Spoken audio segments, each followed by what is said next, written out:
ఇది మంచిది కాదు అని చెప్పిన.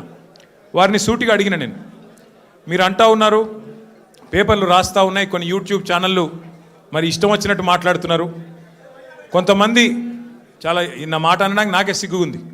కొంతమంది హీరోయిన్లను వీళ్ళేదో ట్యాప్ చేసి బెదిరించి ఇష్టం వచ్చినట్టుగా వాళ్ళు ఏదైతే అడ్డగోలు వ్యాఖ్యానాలు రాసినారో ఇది వాస్తవమా? వాస్తవం అయితే నా ముందు పెట్టండి, చెప్పండి, ఎవరికి అట్లా జరిగింది దయచేసి చెప్పండి అని చెప్పాను.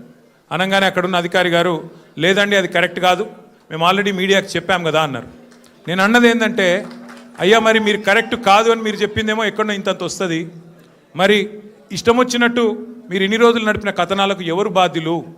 మా కుటుంబాలకు, మాకు కలిగిన క్షోభకు, మా వ్యక్తిత్వ హననానికి ఎవరు బాధ్యులు? ఈ లీకులు మీరు నిరోధించలేరా అని అడిగిన. ముందుగా మీడియాకు నేను ఒక అప్పీల్ చేస్తూ ఉన్నా, దయచేసి ఈ ప్రభుత్వం లీకు వీరుల ప్రభుత్వం, వీళ్ళు కేవలం లీకుల మీద ఆధారపడి నడిచే ప్రభుత్వం. ఈ ప్రభుత్వం ఇచ్చే అడ్డగోలు లీకులను దయచేసి మీడియా కూడా మీరు ఇష్టానుసారంగా ప్రచురించకండి, దానిలో వాస్తవం ఎంత అవాస్తవం ఎంత ఒకసారి దయచేసి చెక్ చేసుకోండి అని చెప్పి నా ప్రార్థన.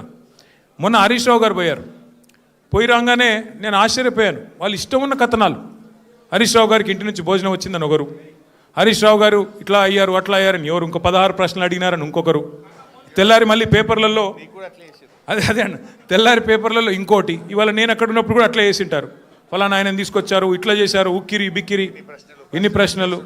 అంటే ఇది దయచేసి బాధ్యత గల మీడియా సంస్థలతో నా ప్రార్థన. 2 ఏళ్ళు అయిపోయింది, ఈ కాలక్షేపం జరగాల్సినంత జరిగింది, ప్రజలకు కూడా మీరు అందించాల్సినంత వినోదం అందించినారు. కానీ ఇకనైనా దయచేసి 1-2 సార్లు, ఎందుకంటే మాకు కూడా కుటుంబాలు ఉన్నాయి, మాకు కూడా అభిమానులు ఉన్నారు, మాకు కూడా కార్యకర్తలు ఉన్నారు, మాకు కూడా నియోజకవర్గాలు ఉన్నాయి, మాకు ఓట్లేసిన ప్రజలు ఉన్నారు, వాళ్ళు బాధపడతారు. ఇష్టం వచ్చినట్టు మీరు ఇట్లా వండి వార్చవద్దని చెప్పి నెంబర్ 1. రెండవది, వారిని నేను సూటిగా అడిగాను, సిట్ వాళ్ళని, మీరు ఫోన్ ట్యాపింగ్ మీద ఏదో విచారణ చేస్తున్నారు కదా, దయచేసి మీరు చెప్పండి, ఈరోజు రాష్ట్రంలో మా ప్రతిపక్ష పార్టీ నాయకులు, మా ఎమ్మెల్యేలవి, మా నాయకుల ఫోన్లు ట్యాప్ కావడం లేదా చెప్పండి మీరు అని అడిగిన. వాళ్ళు మాకేం సంబంధం, మాకు తెలియదు అని నీళ్ళు నమ్ములుతున్నారు తప్ప కావడం లేదు అని చెప్పే పరిస్థితి లేదు. రెండవది, నేను అడిగాను, ఒక మంత్రి గారు స్వయంగా నా ఫోన్ ట్యాప్ అవుతుంది, నేను మీతో మాట్లాడలేను అని జర్నలిస్టులకు చెప్పుకునే దుస్థితి ఈరోజు ఈ రాష్ట్రంలో ఉన్నదా లేదా మీరు చెప్పండి అని అడిగిన. దానికి కూడా సమాధానం చెప్పరు, అది కాదు ఇది కాదని తప్పించుకునే ప్రయత్నం తప్ప వారు మాత్రం సూటిగా సమాధానం చెప్పలేదు. కానీ ఒక ధారావాహికగా మాదిరిగా ఏదైతే నడుపుతున్నారో, ఒక సీరియల్ లాగా ఏదైతే నడుపుతున్నారో అదే పరంపరలో అడిగిన ప్రశ్ననే అడుగుడు, మళ్ళీ అడుగుడు, ఒక 300 పేర్లు చదువుడు, ఈయన తెలుసా ఈయన తెలుసా ఈయన తెలుసా ఫలానా ఆయన తెలుసా, దాంతోనే 2-3 గంటలు టైంపాస్ చేసుడు తప్ప అక్కడ విషయం ఏమీ లేదు. వారికి కూడా తెలుసు ఆ విషయం. అందుకే నేను మళ్ళొక్కసారి ప్రజలకు, మా సోదరులకు, మా పార్టీ సోదరులకు, మా మీడియా మిత్రులకు కూడా విజ్ఞప్తి చేస్తున్నా, మేము ఒక పార్టీగా, బాధ్యత గల ప్రతిపక్ష పార్టీగా ఏ విచారణకు పిలిచినా మేము సహకరించడానికి సిద్ధంగా ఉన్నాం. మీరు ఎన్ని కేసులన్నా పెట్టండి, ఎన్ని సిట్టులన్నా వేయండి, బాధ్యత గల ప్రతిపక్ష పార్టీగా పూర్తి స్థాయిలో చట్టాన్ని గౌరవించే వ్యక్తులుగా సహకరిస్తాము. మీరు ఎన్నిసార్లు పిలిచినా వస్తామని చెప్పి కూడా వాళ్ళకు కూడా చెప్పినాం. కానీ మా బాధ్యత పెద్దది, ప్రతిపక్ష పార్టీ బాధ్యత పెద్దది. మా బాధ్యత ఏంది? ప్రభుత్వ వైఫల్యాలు, ప్రభుత్వ అవినీతి, ప్రభుత్వం ఏదైతే పూర్తి స్థాయిలో డైవర్షన్ గేమ్లు ఆడుతున్నదో దానికి సంబంధించి కూడా ఖచ్చితంగా మేము ఎత్తి చూపే ప్రయత్నం చేస్తూ ఉన్నాం. ఇవాళ సింగరేణి టెండర్లలో దొంగలు దొరికినరు, సింగరేణి టెండర్లలో ముఖ్యమంత్రి మంత్రుల మధ్యన వాటాల పంచాయతీలో దొంగలు దొరికినరు అని చెప్పి హరీష్ రావు గారు ప్రెస్ మీట్ పెట్టి ఆధారాలతో సహా ఇస్తానని చెప్తే కూడా ఇప్పటి వరకు ఉలుకు లేదు పలుకు లేదు. సరే మీరు సిట్లు వేస్తున్నారు, వేసుకోండి, కానీ మరి ఇవాళ మేము అడుగుతున్నాం, ముఖ్యమంత్రి అనుచరుడు, అత్యంత సన్నిహితమైన వ్యక్తి, అట్లాగే మంత్రి గారి ఓఎస్డీ మధ్యన జరిగిన పంచాయతీ, 300 కోట్ల రూపాయల కోసం ఒక పారిశ్రామికవేత్త తలకి తుపాకీ పెట్టినరు అని చెప్పి కేసు రిజిస్టర్ అయితే దాని మీద ఎస్ఐటి ఎందుకు లేదు? స్వయంగా రెవెన్యూ మంత్రి కొడుకు ఇలా భూ కబ్జాలు చేస్తూ గుండాలను తీసుకొని స్వైర విహారం చేస్తుంటే దాని మీద సిట్ ఎందుకు ఉండదు? అట్లాగే ప్రభుత్వ సొమ్మును, ప్రజల సొమ్మును ఇవాళ ఈ ప్రభుత్వం కొల్లగొడుతున్నది, కాంగ్రెస్ పార్టీ నాయకులు కొల్లగొడుతున్నారు, ముఖ్యమంత్రి బావమరిదే కింగు పిన్ను అని ఆధారాలతో సహా చూపెడితే దాని మీద ఎస్ఐటి ఎందుకు ఉండదు? అట్లాగే HILTP అని చెప్పి పారిశ్రామిక భూములను కొల్లగొట్టి 5 లక్షల కోట్ల హైదరాబాద్ ప్రజల ఆస్తిని కొల్లగొట్టే ప్రయత్నం చేస్తుంటే దాని మీద ఎస్ఐటి ఎందుకు ఉండదు?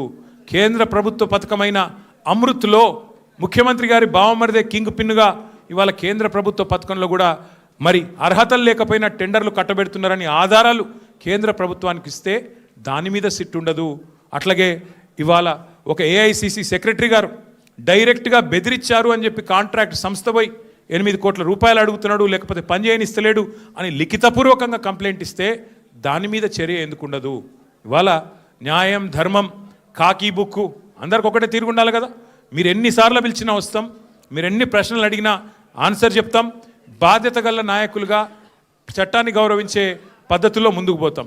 ఇవాళ వాళ్ళు అడిగిన దానిలోనైతే ఏమీ లేదు, వాళ్ళ దగ్గర కేసు కూడా ఏం లేదు.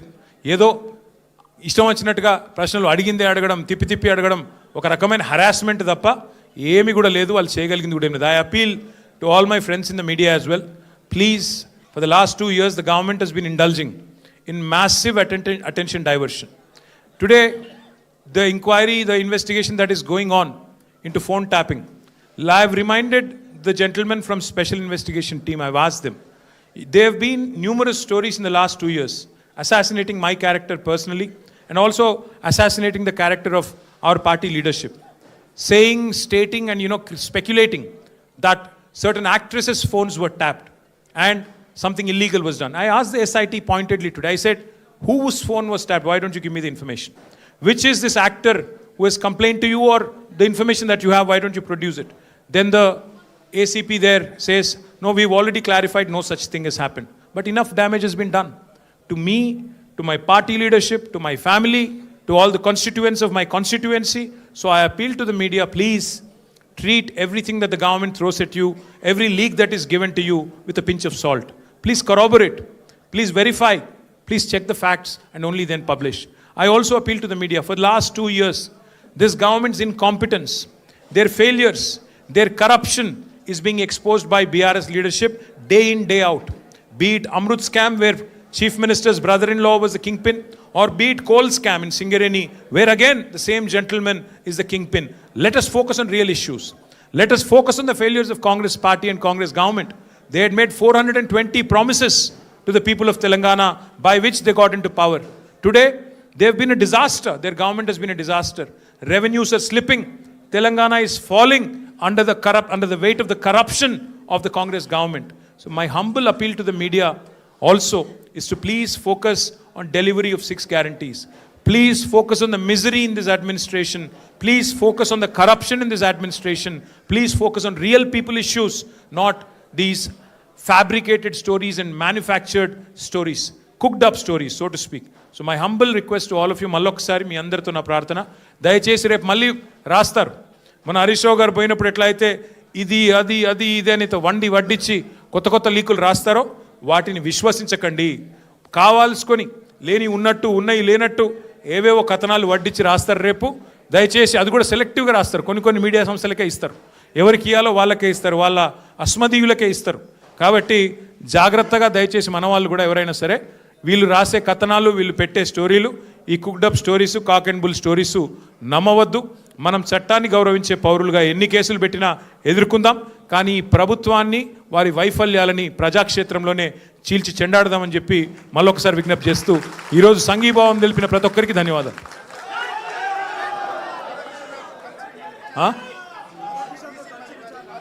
ఇగో మీడియా కథనాల్లో ఎన్ని వాస్తవాలు ఉంటాయంటే ఇగో క్లాసిక్ ఎగ్జాంపుల్.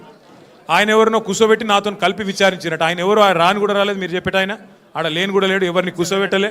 గదే అంటున్నా, ఎవరు మనిషి లేడు, ఆడెవరు లేడు. మరి అందుకే అంటున్నా, మీరు మీడియా వాళ్ళు కూడా చూసుకోవాలి. ఎవరితోనో కలిసి కూర్చోబెట్టి నన్ను విచారించినట్ట. పురుగు కూడా లేడు, ఆ పోలీసు వాళ్ళు నేను తప్ప ఆడెవడు లేడు. కాబట్టి ఇటువంటి అన్నీ ఉంటాయి. ఇప్పుడు టీవీలో వచ్చింది ఏంటంటే, ఫస్ట్ మాజీ డీసీపీ రాధాకృష్ణతో కూర్చోబెట్టి ఆ 2 ఫోటోలు మీది ఆయనది పక్కన పెట్టి అదొకటి పెట్టారు. ఆయనది అయిపోయింది ఆఫ్టర్నూన్ 2 తర్వాత. అంటే ప్రభాకర్ రావుని పిలిపించి మళ్ళీ ప్రభాకర్ రావుని మీరు కూర్చోబెట్టి అక్కడ తారక రామారావు తప్ప ఏ రావు లేడు, నేను ఒక్కడనే ఉన్నా తప్ప ఎవడు లేడు. అంతే మరి.